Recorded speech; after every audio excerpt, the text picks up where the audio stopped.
भगवान से प्रार्थना होती है कि महाराज मुझ में भूलें भरी है, अपराध भरे हैं, पाप भरे हैं, मेरी शक्ति नहीं, आप दया निधान हो, आप पाप नाशक हैं, आप पतित पावन हैं, आप दीन बंधु हैं, आप मुझ दीन पर दया करके और मुझे रास्ते पर लाइए, मुझे पाप पथ से हटाइए, मुझे अपने मार्ग में लगाइए। ये कहने का अवसर मिलेगा तब जब हमें अपनी भूल दिखाई देगी, नहीं तो अपने गुण गौरव के गर्भ में बैठे रहें। ये हमारा हम में गुण ही गुण है, हम महात्मा ही महात्मा हैं, हम भक्त ही भक्त हैं, दूसरे हमसे नीचे हैं। बस इसमें नीचापन अपना बढ़ता रहेगा, सद्गुण आवेगा नहीं, रहे से सद्गुणों का नाश होता रहेगा। दुर्गुण दुर्विचार दोष ये जीवन में आते रहेंगे, हमारा पतन हो जाएगा। तो ये निश्चय कर लें कि जीवन का लक्ष्य भगवान की प्राप्ति, प्रत्येक कर्म करेंगे भगवान की सेवा के लिए, और उसके लिए कुछ न कुछ किसी न किसी बात का अपने मन में निश्चय करें कि आज से ये नियम पालेंगे। किसी से कहने की आवश्यकता नहीं है, ढोल नहीं पीटना है, विज्ञापन नहीं करना है, तो अपने भगवान के सामने सच्चे रहना है, दंभ नहीं करना, छल नहीं करना। एक बात हम कर ली, वो घाटम ने एक ही नियम ले लिया, सच बोलने का। घाटम एक मीना था, तो ये पहले अब तो नहीं, ये मीना जाति राजस्थान में होती थी, वो अक्सर चोरी का ही काम किया करते थे। तो एक महात्मा के पास जाता एक घाटम नाम का आदमी था, मीना।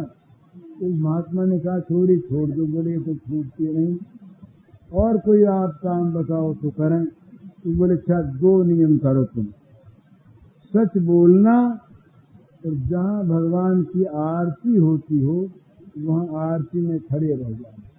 बोले अच्छा 2 नियम लिए, 2 नियम ले लिए। वो बड़ा सावधान, झूठ बोले नहीं और आरती में खड़ा हो। तो गुरु महाराज कहीं बाहर चले गए, समाचार मिला गुरु महाराज के यहाँ कोई भंडारा है, समाचार मिला, देर से उसे जाना, जाए कैसे, जल्दी पहुँचे कैसे, पैदल जाकर पहुँच सकता नहीं, सवारी पास नहीं, तो चोरी की वृत्ति थी। कहा घोड़ा राजा के घुड़साल में से चुरा लावें तो चले जाएं। तो पहुंचा घुड़साल में, पहरेदारों ने पूछा कहाँ जा रहे हो, बोले चोरी करने। क्या चोरी करोगे, बोले घोड़ा चुराएंगे। तो पहरेदारों ने देखा कि चोर कभी यूँ बोलता है क्या कि चोरी करने जाते हैं घोड़ा चुराएंगे, ये जरूर कोई राजा का भेजा हुआ आदमी है, तो जाने देना चाहिए। तो अंदर गया, एक बढ़िया सा घोड़ा चुन करके लाया। बोले ये क्या कर रहे हो, बोले चोरी करके ले जा रहे हैं घोड़ा। कहाँ जा रहे हो, बोले गुरु जी के भंडारे में जा रहे हैं। रोका नहीं। अब भगवान की इच्छा और उनके मन में आया कि ये सच्चा आदमी होगा, घोड़ा ले गया। पीछे वहम आया मन में, कहीं हम लोग ठगा तो नहीं गए, उड़ाना मिलेगा कि ये तुमने घोड़े को ले जाने दिया इस प्रकार से, बड़े मूर्ख हो। तो पक्की सड़क तो थी नहीं, बालू बालू थी, तो उसमें वो पदचिन्ह खोज वो पढ़ते थे। तो इन्होंने उसका पीछा किया, सिपाहियों ने पीछा किया। तो गए, शाम का वक्त था, एक मंदिर में आरती हो रही थी, तो घाटम जी को तो वहाँ ठहरना। उन्होंने घोड़ा तो नीचे बांध दिया और चले गए ऊपर, मंदिर में आरती में खड़े हो गए। अब आरती में खड़े हुए, इतनी जो देर लगी, इतने में वो लोग आ गए वहाँ पर। देखा तो घोड़ा बंधा है और घोड़े का रंग दूसरा। उन्होंने कहा उसी खोज खोज आए, ठीक वहाँ से सीधा यहाँ तक घोड़े के पदचिन्ह मिले, खोज मिले, और घोड़ा वो पर रंग बदल गया। कैसे? लाल का सफेद या सफेद का लाल हो गया।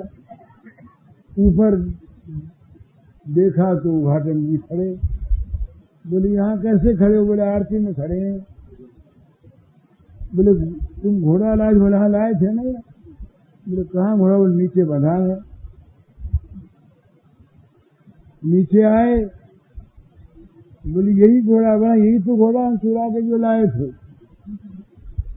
तो बोले ये तो रंग दूसरा है लाल। बोले तुमको दूसरा दिखता होगा, हमको तो वही रंग दिखता है, वही रंग तुमको दूसरा दिखता है। तो बोले वापस चलो राजा साहब के पास। बोले भाई देखो एक बात है, हमको गुरु जी के भंडारे में जाना, तुम लोग साथ चलो, भंडारे में जा करके और वापस आ जाएंगे, तुम्हारा घोड़ा तुमको दे देंगे, रहो को वहां चले चलेंगे। तो बोले अच्छी बात। तो वो बेचारे साथ हो रही, देखा भाई आदमी बड़ा सच्चा मालूम होता है, बड़ा भला मालूम होता है। गुरु जी के यहाँ गए, भंडारे का काम सारा हो लिया, वापिस आए, घोड़े को लेकर के घोड़ा उन्हें दे दिया। फिर बोले राजा साहब के पास, राजा साहब के पास ले गए। बोले तुम कौन हो? बोले हम चोर हैं। तो तुम क्या घोड़ा चुरा के ले गए थे? यहाँ ले गए थे। बोले क्यों ले गए थे? बोले गुरु जी के यहाँ भंडारा था और सवारी थी नहीं हमारे पास, पहुंचना था जल्दी, तो सवारी के लिए घोड़ा ले गए। बोले फिर चुरा करके क्यों ले गए? तो बोले मांगे कौन देता? चुरा के ले गए। तो बोले चुरा के ले गए तो बस सच क्यों बोलते हो? बोले ये तो गुरु जी ने नियम दिलवा दिए कि भाई सच। हम गुरु जी से बात हुई, गुरु जी ने कहा चोरी छोड़ दो, तुमने कहा चोरी की छूटती नहीं। तो बोले तुम दो नियम करो, सच बोला करो और आरती में खड़े रहा करो। तो दो नियम ले लिए हमने, सबसे सच बोलते हैं। तो घोड़ा ले गए चुरा के, तो कैसे कहीं चुरा के नहीं ले गए, सच बोलने का हमारा नियम है। 20 मिनट है तो सच बोलने का हमारा नियम, तो कैसे कैसे हम झूठ बोलते? तो तब राजा साहब तो बड़ा प्रभाव। राजा ने कहा देखो तुम तो बड़े भक्त मालूम होते हो, तुम चोरी क्यों करते हो?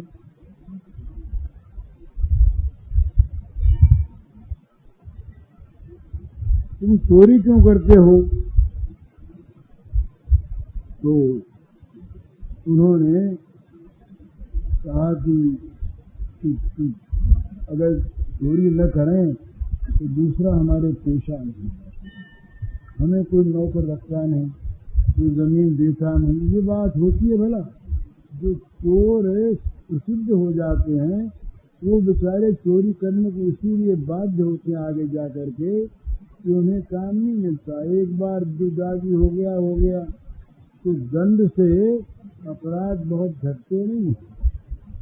तो राजा ने कहा कि हम तुमको जमीन दे दें, तुम भगवान का भजन करो, चोरी मत करो।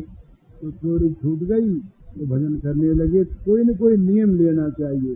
आप लोग सब विचार करें, अगर चाहेंगे तो हम नियम के पन्ने देंगे आप लोगों को लिख करके, जो वो नियम ले। तो ये प्रस्तुति की बात हुई। दूसरी बात हुई, एक बड़े शोक का समाचार है, जुगल किशोर जी बिरला का देहावसान हो गया। वो बड़े धनी थे। इस बात को लेकर हम नहीं कुछ कहना चाहते। उनके जीवन का मैं बहुत कुछ हाल जानता हूँ। वो बड़े हिंदू धर्म के कट्टर समर्थक, कट्टर मानने वाले और कट्टर सेवक। उनके जीवन में जहाँ तक मैंने उनको निकट से देखा, उनका जीवन केवल हिंदू धर्म की सेवा में बीता। वो पैसा कमाया जितना उन्होंने, वो कमाया केवल हिंदू धर्म की सेवा के लिए। पहले दे देते फिर कमाते। उनकी कमाई का पैसा विलासिता में खर्च नहीं हुआ, उनकी कमाई का पैसा किसी बुरे काम में खर्च नहीं हुआ। केवल हिंदू धर्म की सेवा, वो हिंदू धर्म का सूर्य था। एक है बड़े बड़े लोगों को, मालवीय जी तक को उन्होंने हिंदू धर्म की सेवा में प्रेरित किया, इस बात को मैं जानता हूँ। और अंत तक, अभी कुछ दिनों पहले मैं गया था तो मुझसे पूछने लगे कि साधु मिले थे क्या, हिंदू धर्म की कब उन्नति होगी। अपनी अपनी अपनी बीमारी का हाल नहीं, एकमात्र धर्म की चर्चा, और धर्म के लिए करोड़ों रुपए उन्होंने दान किए, मामूली बात नहीं है। जितना कमाया सब दे दिया। और बड़े शीलवान, जवान उम्र में उनकी स्त्री मर गई, उसके बाद उन्होंने विवाह नहीं की। बड़े सदाचारी रहे, बड़े मिलनसार, साधुओं के अनन्य भक्त, साधु मात्र के भक्त, और हिंदू नाम पर तो मर मिटने वाले।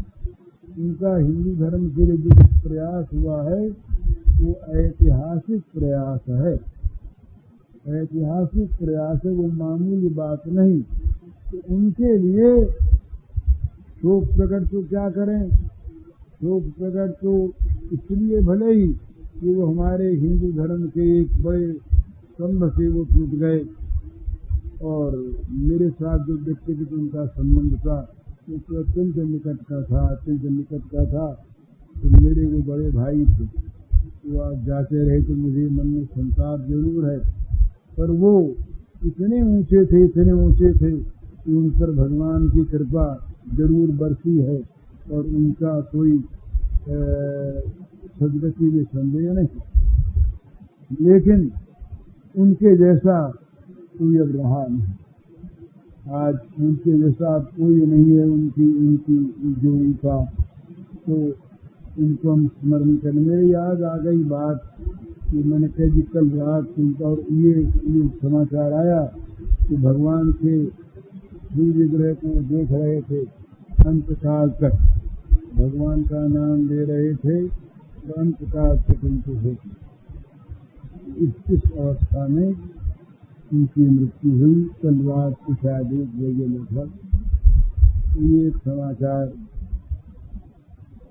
शोक का, तो वैसे शोक का नहीं, शोक तो उनके लिए है जो भोगों में रचे पचे मरते हैं, जो पाप करते हुए मरते हैं, जो बुराई करते हुए मरते हैं, वो नरकों में जाएंगे, उनके लिए शोक है। जो भगवान के लिए, भगवान की सेवा करते हुए, धर्म का पालन करते हुए, धर्म की रक्षा के लिए, धर्म की सेवा करते करते जिनके प्राण जाते हैं, वो शोक करने योग्य नहीं है। वो तो हमारे याद रखने लायक चीज है। इस विभूति को हम याद रखें, उनका पदानुसरण करें, उनके बताए हुए मार्ग पर हम चलें, ये हमारा कर्तव्य है।